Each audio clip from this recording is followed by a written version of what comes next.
میں آپ کو ایک بات بتاتا چلوں کہ یہ کوئی نیا کام نہیں ہے۔ چاند پر ابھی چندریان جو گیا یہ کوئی نیا کام نہیں ہے، بلکہ ہمارے اور آپ کے آخری نبی آقا دو جہاں صلی اللہ علیہ وسلم نے 1400-1500 سال پہلے صرف چاند نہیں اور صرف سورج نہیں بلکہ آسمان، وہ بھی ایک نہیں، پہلا آسمان، دوسرا آسمان، تیسرا، چوتھا، پانچواں، ساتویں آسمان تک پہنچ کر دکھایا ہے، وہ بھی بنا کسی الیکٹرانک مشین کے، بنا کسی پلین کے، بنا کسی ہوائی جہاز کے۔ میں آپ کو بتاتا چلوں یہ واقعہ کہ ایک مرتبہ آپ علیہ السلام حتیم کعبہ کے سامنے لیٹے ہوئے تھے۔ اتنے ہی میں حضرت جبرائیل اور حضرت میکائیل علیہ السلام تشریف لائے اور کہا کہ چلیے ہمارے ساتھ۔ آپ علیہ السلام کو فرشتوں نے براق کے اوپر سوار کیا۔ براق کو ایک سواری ہے، یہ ایک ایسی سواری ہے کہ اگر اس کی نظر جہاں پڑتی تھی وہاں اس کا قدم پڑتا تھا، یہ ایک ایسی سواری تھی اس وقت۔ اس کے اوپر آپ علیہ السلام کو انہوں نے سوار کیا اور سب سے پہلے ملک شام لے گئے، مسجد اقصیٰ۔ مسجد اقصیٰ پہنچنے کے بعد آپ علیہ السلام کے سامنے دیگر جتنے انبیاء کرام علیہ السلام تھے تمام کو اللہ تعالیٰ نے معجزہ کے طور پر جمع کر دیا اور اذان دی گئی۔ اب نماز کے لیے انبیاء کرام علیہ السلام انتظار میں ہے کہ نماز پڑھائے کون۔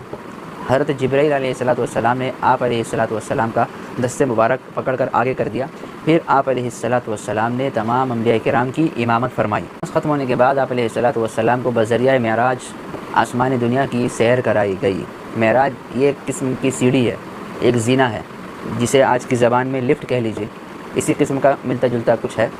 اسی کے اوپر آپ علیہ السلام کو سوار کیا گیا، پھر آسمان دنیا کی سیر کرائی گئی۔ پہلے آسمان پر گئے، دوسرے آسمان پر گئے، تیسرے پر، چوتھے پر، پانچویں پر، ساتویں پر، اسی طرح ہر آسمان پر ایک ایک نبی سے انہوں نے ملاقات کی۔ پہلے آسمان پر گئے تو حضرت آدم علیہ السلام سے ملاقات ہوئی، دوسرے آسمان پر گئے تو حضرت عیسیٰ اور حضرت یحییٰ علیہ السلام سے ملاقات ہوئی، تیسرے آسمان پر گئے تو حضرت یوسف علیہ السلام سے ملاقات ہوئی، چوتھے آسمان پر گئے تو حضرت ادریس علیہ السلام سے ملاقات ہوئی، پانچویں پر گئے تو حضرت ہارون علیہ السلام سے ملاقات ہوئی، چھٹے آسمان پر گئے حضرت موسیٰ علیہ السلام سے ملاقات ہوئی، ساتویں آسمان پر حضرت ابراہیم علیہ السلام سے ملاقات ہوئی۔ اس کے بعد آپ سدرۃ المنتہا تشریف لے گئے، وہاں پر آپ کو جنت کا نظارہ دکھایا گیا۔ پھر اس کے بعد جہنم کے دروازے کھولے گئے، جہنم کے نظارے آپ علیہ السلام کو دکھائے گئے۔ پھر آپ علیہ السلام آگے بڑھے، لیکن حضرت جبرائیل علیہ السلام وہیں ٹھہر گئے کیونکہ اس سے آگے بڑھنے کا حکم ان کو نہیں تھا۔ پھر آپ علیہ السلام نے اللہ تبارک و تعالیٰ سے ملاقات کی۔ ملاقات وہ بھی پردے کے پیچھے نہیں بلکہ پردے سے ہٹ کر بالکل آنکھوں کے ذریعے سے ملاقات ہوئی، آنکھوں کے ذریعے سے ان کا دیدار ہوا۔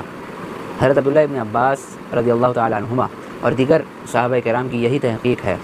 آپ علیہ السلام سجدے میں گر پڑے اور اللہ تبارک و تعالیٰ سے ہم کلامی کا شرف حاصل ہوا، اسی وقت نمازیں فرض کی گئیں۔ پھر آپ علیہ السلام صبح ہونے سے پہلے ہی دنیا کے اندر تشریف لے آئے۔